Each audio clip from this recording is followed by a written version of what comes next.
وجاهت جان، ممکنه که منظورم اینه که اگه موافق باشی عقدو بگیریم و عروسی رو عقب بندازیم. مسئله اینه که راستش ما مقدماتو فراهم کردیم وجاهت، دعوتنامه فرستادیم. لطفاً این کارو نکن. اگه این اتفاق بیفته ما مسخره خاص و عام میشیم. ما مشکلی نداریم که منتظر برگشتن وسیم از آمریکا بمونیم وجاهت. اخلاق، من واقعا دردتو میفهمم، اما یه مشکلی هست. بگو برادر، چه مشکلی وجود داره؟ مسئله اینه که وسیم همین امروز برگشت و رفت آمریکا.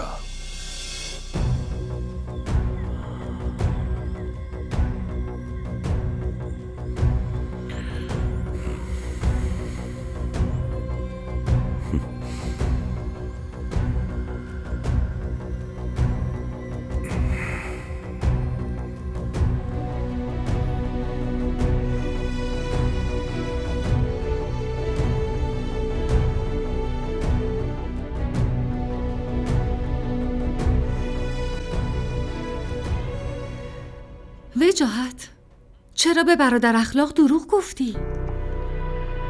چی باید میگفتم آخه؟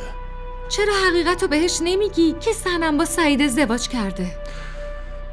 سلیما، من اخلاقو خیلی خوب میشناسم. خیلی آدم حساسیه. تحمل شنیدن همچین خبری رو نداره.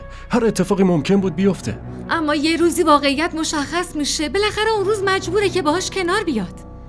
نه، اخلاقی که من میشناسم نمیتونه با این مسئله کنار بیاد. ضمن اینکه این مشکل اوناست و امیدوارم اخلاق حالش بد نشه. انشالله.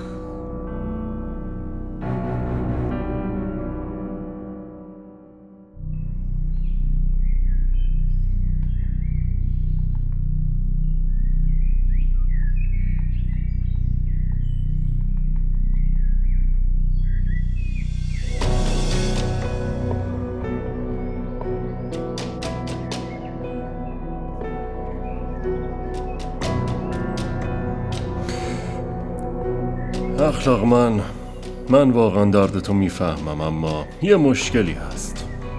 مسئله اینه که وسیم همین امروز برگشت و رفت آمریکا.